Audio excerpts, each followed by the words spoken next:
Welcome back, everyone. At the first meeting, we dealt with the pre-war life of Audie Murphy, as well as everything that happened to him and his company before the Colmar Pocket. And now we'll be delving into the Colmar Pocket and everything that happened to him for the rest of the war, as well as afterwards. Now, the Colmar Pocket is a 2,200 square kilometer area in the Vosges Mountains and had been under German control since 1944, November. And while Murphy was still hospitalized on 15 December, General O'Daniel moved the 3rd Infantry Division into the area. Now, Murphy rejoined his platoon on 14 January 1945. The same day, Lieutenant General Jacob Devers ordered reinforcements from the 28th Infantry Division. And over the next 16 days, the 3rd Division fought fiercely to secure bridgeheads west of the Rhine at the Colmar Canal. On 24 January, after crossing the river through the Rietberg woods, the 3rd Division advanced to Holzwil, encountering a powerful German counterattack. Now, this is where his story becomes a lot more interesting. The next day, 2 division officers were killed by mortar fire, and Murphy sustained wounds to both legs, earning a 2nd oak leaf cluster for his Purple Heart. And by 26 January, Company B's strength had dwindled from 235 men to just 18 due to disease, injuries, and casualties. Murphy, as the last remaining officer, was made company commander, and from his position, he watched as German forces advanced, awaiting reinforcement. He is quoted as saying, "I see the Germans lining up for an attack. 6 tanks rumble to the outskirts of Holzwil, split into groups of 3s, and fan out towards either side of the clearing. Then, wave after wave of white dots, barely discernible against the background of snow, start across the field. They are enemy infantrymen." And here's where he becomes a legend for me. The Germans scored a direct hit on an M10 tank destroyer, setting it on fire and causing its crew to abandon it. Murphy ordered his men to retreat to positions in the woods, remaining alone at his post, shooting his M1 carbine and relaying orders via his telephone, while the Germans aimed fire directly at his position. That's one man versus the entire German army. And the men firing the artillery that he was directing knew how close Murphy was to where they were firing and kept telling him, "How close are you to where we are firing?" And Murphy is quoted as saying the following: "How close are they? Here, let me hold the phone so you can talk to one of them." And out of nowhere, Murphy threw the phone down and mounted the abandoned burning tank destroyer and began firing its 50 caliber machine gun at the advancing Germans, killing a squad crawling through a ditch towards him.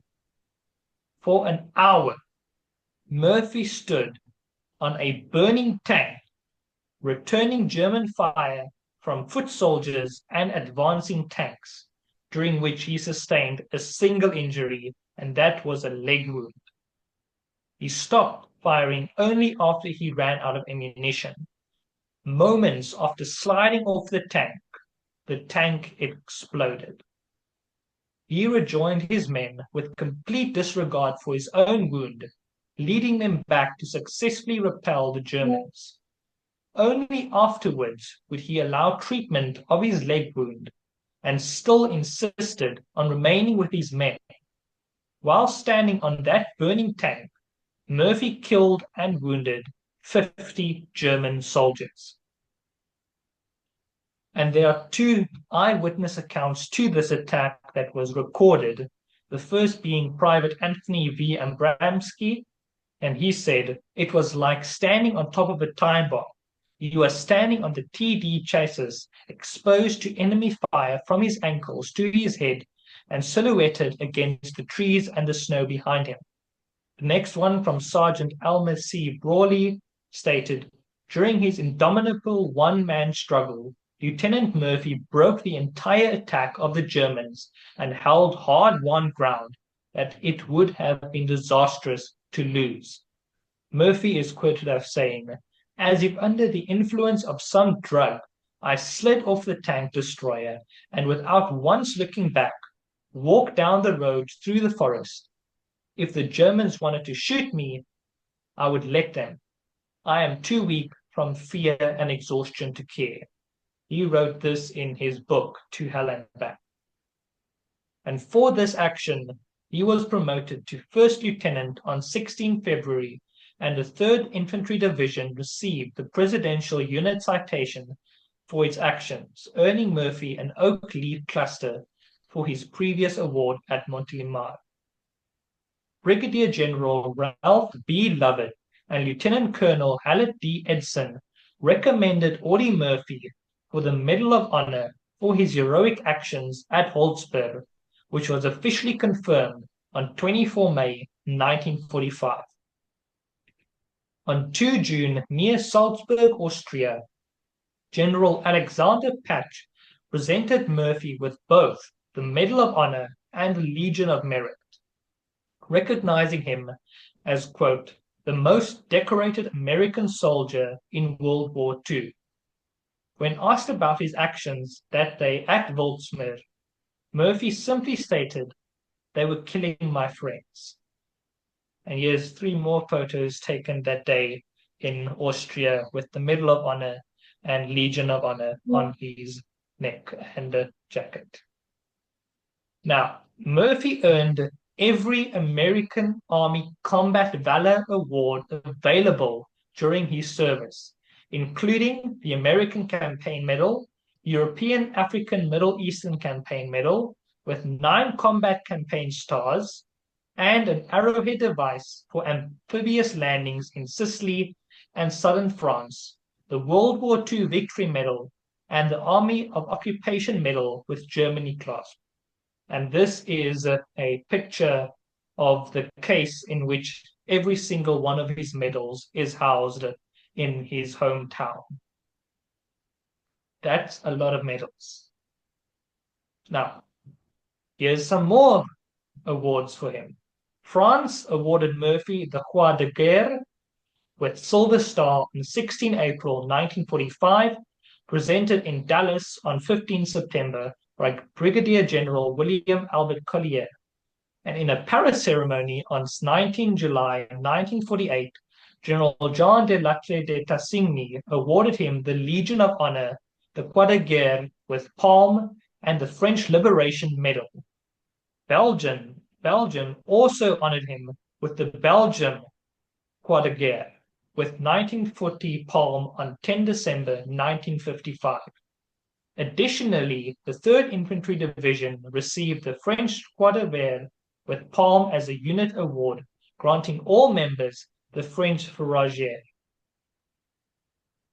And now he returned home, and on 8 June 1945, Audie Murphy was ordered to report to Fort Sam Houston in San Antonio, Texas. During a 13 June homecoming parade for Texas veterans, 250,000 people cheered Murphy alongside Charles P. Cabell and Lucian Truscott, as well as others. Assigned to the Army Ground and Service Redistribution Station, he was granted 30 days leave. Murphy was celebrated as a local hero. In Dallas, the media documented his every move, while in Farmersville, an escort caravan and a crowd of 5,000 people gathered for a band concert and speeches in his honor. He also headlined the McKinney Rodeo, opening the event nightly.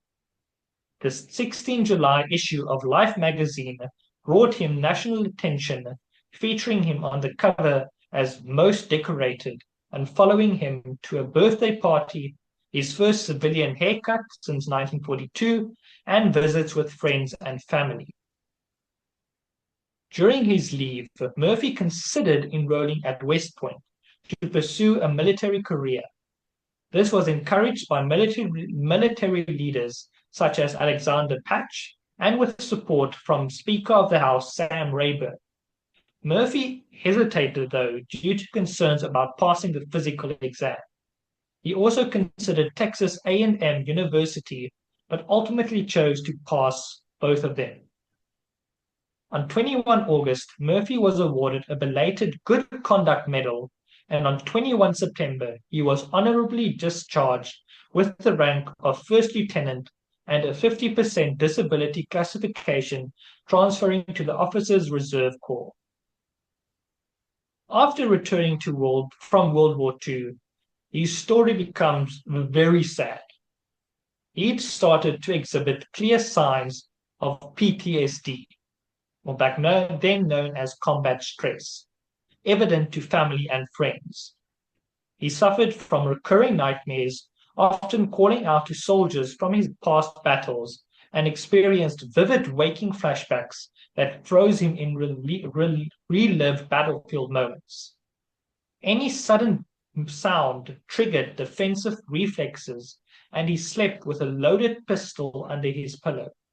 His first wife, Wanda Hendricks, recalled him holding her at gunpoint during a nightmare and being deeply moved to tears by newsreel footages of German war orphans, and he was guilt-ridden that his actions might have contributed to their loss.